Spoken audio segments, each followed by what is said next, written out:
ଭାଗ ଚାଷୀ ମାନଙ୍କର ବିଶେଷ କରିକି କଟିଛି। ଭାଗ ଚାଷୀ ମାନେ କ'ଣ ଗୋଟେ ଗରିବ ଗରିବା ଲୋକ କି ଯିଏକି ଚାଷ କରିବାକୁ ମାନେ ମାଲିକ ଯେ ଜମି ମାଲିକ ଚାଷ କରିପାରୁନଥିବ, ଅଦରୱାଇଜ ଏଙ୍ଗେଜ ଥିବ କି ବାହାରେ ରହୁଥିବ, ସିଏ ଏମିତି ଛୋଟ ଛୋଟ ଚାଷୀମାନଙ୍କୁ ଦିଅନ୍ତି ଭାଗ ଚାଷ କରି। ସେମାନେ 1-2 ଏକର ଭାଗ ଚାଷକୁ କରିଛନ୍ତି, କିନ୍ତୁ ତାଙ୍କର କଟି ଯାଇଛି। ଧାନ ବିକିବେ କୋଉଠୁ, କାହିଁକି କଟିଲା ସେଇଟା ହିଁ ଚାଷୀ ସମସ୍ତେ ଆସିଥିଲେ DRCSକୁ ଗ୍ରିଭାନ୍ସ ଦେଇକି ଆଲୋଚନା କଲୁ ଯେ ସିଏ କହୁଛନ୍ତି ଗୋଟେ ଷ୍ଟାଣ୍ଡାର୍ଡ ଅଫ୍ ପ୍ରୋସିଜର ମେଣ୍ଟେନ୍ କରାହେଇଛି, ସେ SOP ଅନୁସାରେ ତାଙ୍କୁ ଫୋନ୍ କରାହେଉଛି। ଫୋନ୍ ଯଦି କଲ୍ ଲାଗିଲା ନଟ୍ ରିଚେବଲ୍ ହେଲା କିମ୍ବା କୌଣସି କାରଣବଶତଃ କାର୍ଯ୍ୟବସ୍ଥାକୁ ସେ ଫୋନ୍ ରିସିଭ୍ କରିପାରିଲା ନାହିଁ, ତାର କଟାଇ ଦିଆଯାଉଛି। ତ ଏଇଟା କେତେ ଦୂର ନ୍ୟାୟସଙ୍ଗତ?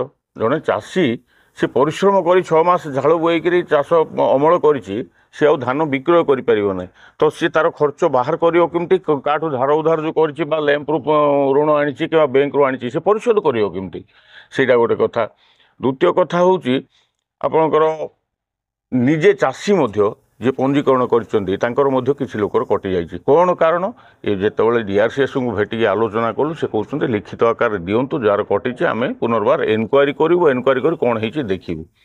ତାପରେ ଗୋଟେ ଆୱାରନେସ୍ କ୍ରିଏଟ୍ କରିବା କଥା। ଯେଉଁ ଏଜେନ୍ସି ମାନେ ପଞ୍ଜୀକରଣ କରୁଛନ୍ତି, ଲ୍ୟାମ୍ପସ୍ ଏତେ ପାଉଛି ସେଇ ଯେଉଁ ପ୍ରକ୍ୟୁରମେଣ୍ଟରୁ ଏତେ ଟଙ୍କା ସିଏ ପାଉଛନ୍ତି, ସେ ଗୋଟେ ଆୱାରନେସ୍ ପ୍ରୋଗ୍ରାମ୍ ତ କରିବା କଥା। ଚାଷୀମାନେ ମ୍ୟାକ୍ସିମମ୍ କମ୍ ପାଠ ପଢ଼ିଥିବେ ବା କିଛି ପାଠ ନ ପଢ଼ିବା ଚାଷୀ ବି ଅଛନ୍ତି, ସେମାନଙ୍କୁ ଆୱାରନେସ୍ କ୍ରିଏଟ୍ କରିକିରି ବୁଝେଇବା କଥା ତୁମର ଗାଇଡ଼ଲାଇନ୍ କ'ଣ ଅଛି, ଷ୍ଟାଣ୍ଡାର୍ଡ ଅଫ୍ ପ୍ରୋସିଜର କ'ଣ ଅଛି, ଏସବୁ ବୁଝେଇବା କଥା। କିଛି ନ କରିକି ସେ ଏଇଟା କରିଛନ୍ତି, ଯାହାଦ୍ୱାରା ଚାଷୀମାନେ ହଇରାଣ ହେଇଯିବ। DRCS କହୁଛନ୍ତି ଆମେ ସେଇ ଲ୍ୟାମ୍ପରେ ବ୍ୟାନର ମାରିଦେଇଛୁ। କେତେ ଜଣ ଚାଷୀ ବ୍ୟାନର ପଢ଼ିକିରି ବୁଝିବେ?